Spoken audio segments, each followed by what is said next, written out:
గోదావరి పుష్కరాలు అత్యంత ప్రతిష్టాత్మకంగా నిర్వహించేందుకు అన్ని శాఖలు సమన్వయంతో పనిచేయాలని ముఖ్యమంత్రి చంద్రబాబు ఆదేశించారు.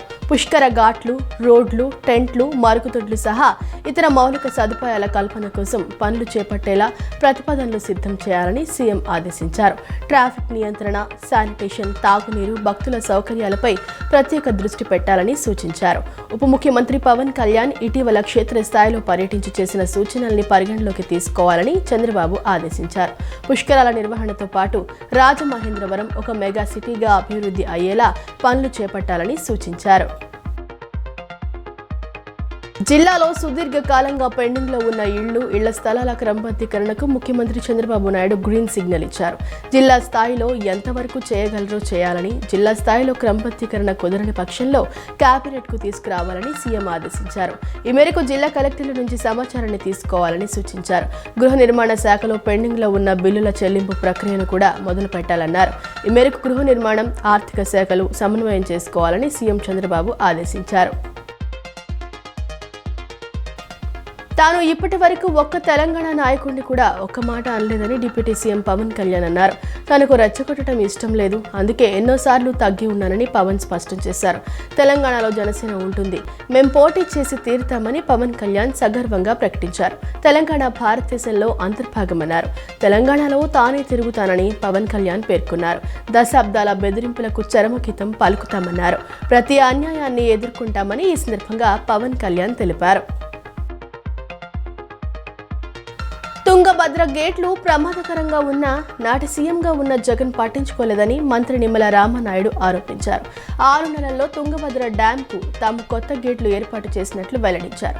ఈ డ్యాంకు 51 కోట్లతో 33 కొత్త గేట్లు ఏర్పాటు చేశామన్నారు.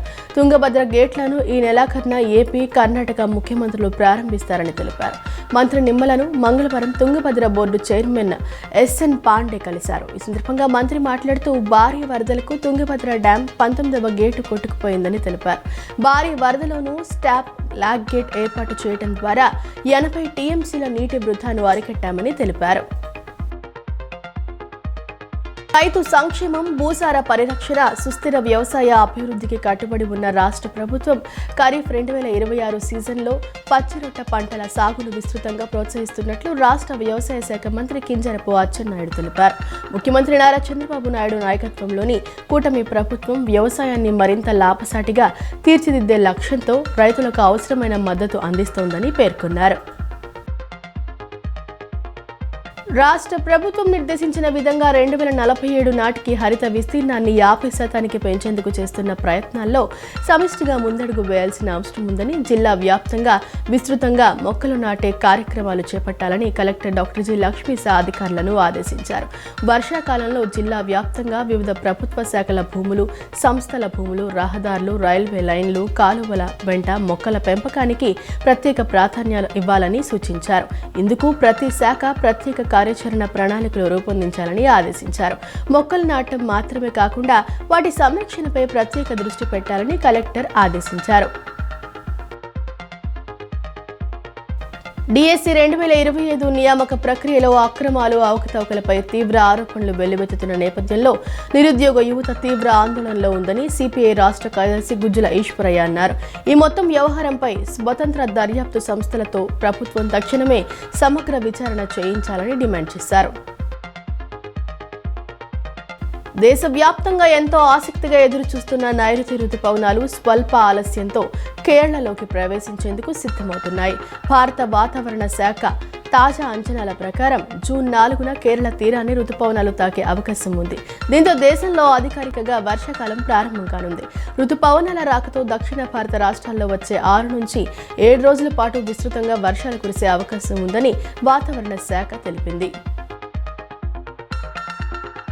రాష్ట్రంలోని ప్రభుత్వ యూనివర్సిటీలలో చోటు చేసుకున్న అవినీతి అక్రమాలపై చర్యలు తీసుకుంటాం, ప్రక్షాళన చేస్తామన్న కూటమి ప్రభుత్వం నేటికి ఒక్క యూనివర్సిటీ పైన కూడా అవినీతి అక్రమాలపై చర్యలు తీసుకోలేదని ఏఐఎస్ఎఫ్ రాష్ట్ర అధ్యక్షులు జి వలరాజు తెలిపారు.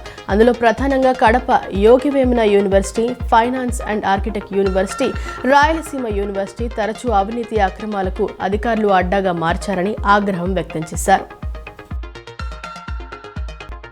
నిడమానూరు గ్రామ అభివృద్ధి మరియు చెరువు ఆక్రమణల అంశంపై వైసీపీ జిల్లా అధికార ప్రతినిధి మాజీ సర్పంచ్ శీలం రంగారావు చేసిన ఆరోపణలను నిడమానూరు తెలుగుదేశం పార్టీ నాయకులు తీవ్రంగా ఖండించారు. ఎమ్మెల్యేగా యార్లగడ్డ అధికారంలోకి వచ్చిన తర్వాతే నిడమానూరు గ్రామం అభివృద్ధి చెందిందని, రంగారావు సర్పంచ్గా ఉన్నప్పుడు కనీసం వీధి దీపాలు కూడా ఏర్పాటు చేయలేదని విమర్శించారు. తేలుపురలో సమావేశాలు పెట్టడం కాదని, దమ్ముంటే బహిరంగ చర్చకు రావాలని ఈ సందర్భంగా సవాల్ చేశారు. పరీక్షల సన్నాహక సేవల్లో జాతీయ స్థాయిలో అగ్రగామిగా ఉన్న Aakash educational services limited AESL JEE advanced 2026 పరీక్షలో మరోసారి అద్భుతమైన ప్రదర్శనను కనపరిచిందని academic head Raja Raghuram, Vijayawada centre head CH Sai Bhaskar తెలిపారు.